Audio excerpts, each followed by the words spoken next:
At the will reading, my parents handed my sister a $10 million check and told me to go earn my own. Then the lawyer opened a sealed envelope from Grandpa and everything changed. $10 million! What the hell, Mom? I said, my voice already breaking in the middle of the mahogany-paneled law office. Watch your tone, my father snapped, barely looking up from his seat. You always get emotional when it's not about you. Across from me, Erin, my sister, in a crisp white blazer and that same smug look she wore the day she got into Stanford, casually adjusted her Cartier watch and folded the check into her leather purse. This is exactly what Grandpa wouldn't have wanted, I said, trying not to lose it. He raised me. He taught me about business, loyalty. He also taught you to stop whining. Erin cut in, sipping her sparkling water like this was brunch. The lawyer, a tall, gaunt man named Mr. Harrow, who smelled faintly of paper and bitterness, cleared his throat. There was one final item in the estate, a sealed letter handwritten by your grandfather, to be opened last, per his explicit instructions. My mother waved a hand dismissively. I'm sure it's sentimental nonsense. Let's wrap this up. No, Mr. Harrow said, already tearing the seal. We'll honor his wishes. Let's all listen. The room fell into a silence so loud I could hear the second hand on the wall clock ticking. And for the first time in years, my heart started to hope. My name is Daniel, and I'm not the failure you think I am. I'm Daniel Hayes, 25, college dropout, according to my parents. A disappointment wrapped in good intentions. But that's not the full story. I run a small mechanic shop Grandpa helped me build. It barely breaks even most months, but I chose honesty over shortcuts. And I thought maybe, just maybe, that would be enough. Until I sat in that room, watching my sister collect 10 million $10 like she earned it. Like she visited Grandpa during chemo. Like she sat beside him when he couldn't remember what day it was. She didn't. I did. Every day. But no one noticed. Or worse, they noticed and didn't care. The family that forgot me. Erin, 28. My older sister. Ivy League degrees, tech startup, dad's favorite. Didn't even show up to Grandpa's funeral. Still got the check. Mom, 51. Likes things clean, high-end, and unspoken. Pretends love is a performance. Mine's never been good enough. Dad, 54. Businessman. Big talk. Believes struggle builds character. Just not for his daughter. For me, it was mandatory. I used to think they just didn't understand me. Now I think they chose not to. Mr. Harrow finished reading the letter, then paused, like he wasn't sure he should continue. Mr. Hayes left behind a private business trust. It holds 80% ownership of Hayes Auto Holdings. Everyone blinked. That's Grandpa's dealership chain, I whispered. It was. Mr. Harrow confirmed. It now belongs solely to Daniel Hayes. My mother's jaw tightened. Erin sat up straighter. Wait, you're saying Daniel owns the company, all of it? She asked, voice rising. Correct. Effective immediately. Daniel is now CEO, per the trust language.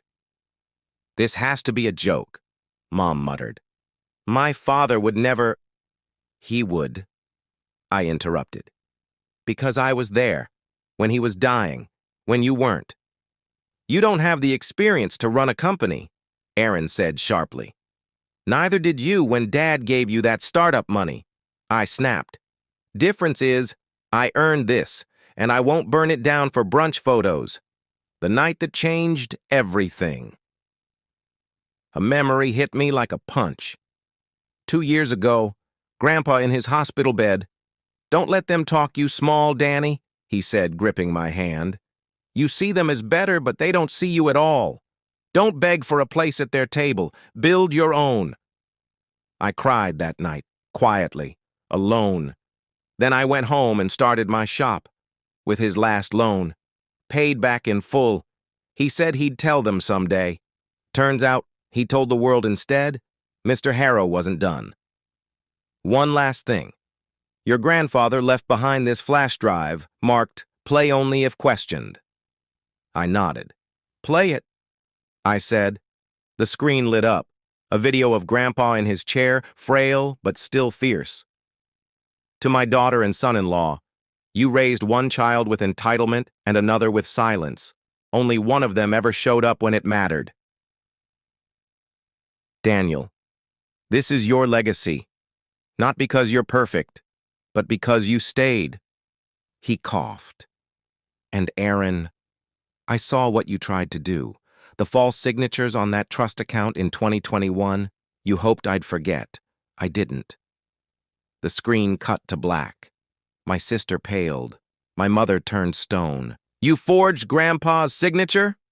I said, standing. I was trying to save the company, Aaron shouted. By stealing? You wouldn't understand. No, I understand completely. That's why I'm not giving you a seat at this table. Not anymore. Dad stood to speak, but I raised my hand. Don't. You had your say. For 25 years, you've all had it. It's my turn now. Aaron started crying. Mom wouldn't look at me. I turned to Mr. Harrow. Let's move forward. I have a business to run. 2 weeks later, I handed in the paperwork to take official control of Hayes Auto. I kept every single employee Grandpa loved. I opened a scholarship fund in his name, and I didn't return their calls until I got a letter from Dad. You were right. I failed you. I see that now. If you ever want to talk, not as your father, but as a man trying to do better, I'll be here. I didn't cry, but I didn't throw it away either.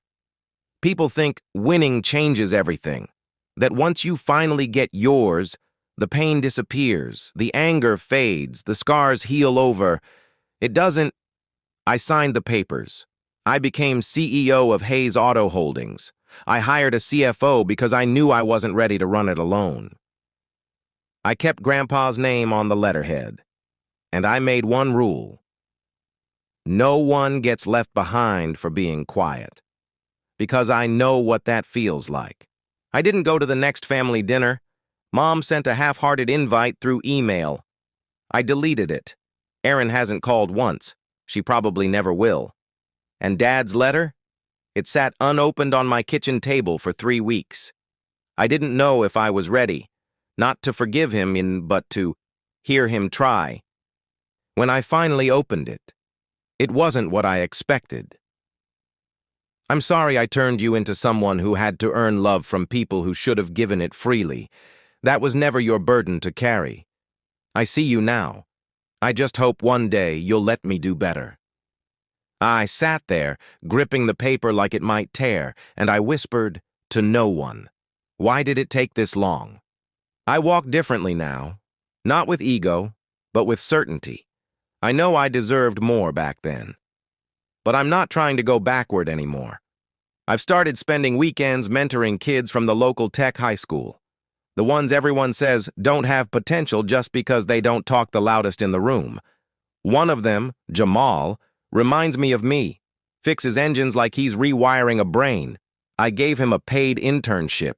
He asked me why. I said, because I know what it feels like to be invisible, and I promised myself I'd never let someone else sit in that shadow alone. I haven't forgiven Erin. Not because I can't, but because she hasn't asked. And that's okay. Forgiveness, I've learned, doesn't always need an audience. Sometimes it's just deciding to stop carrying their guiltas on your shoulders. Last Sunday, I visited Grandpa's grave with a cup of black coffee and a cigar, the cheap ones he liked. I cleaned the leaves from the headstone, sat in the grass, and said out loud for the first time, "You were right. I built my own table, and it's not perfect. But it's mine." The wind blew, just once, and I swear it felt like a hand on my shoulder. I don't have all the answers. I don't know what family's supposed to look like anymore, but I know this. I am not broken. I am not the sum of what they didn't give, and I am not asking anyone to believe in me anymore. I believe in myself now, and that's enough. Have you ever had a family betrayal like this? Would you forgive them? Or would you walk away? Drop your story in the comments. Let's talk. Like stories that punch you in the chest and then stitch your heart back together? Hit like. Subscribe for more real drama, grounded in truth. And share this with someone who needs to hear. Your value was never theirs to define.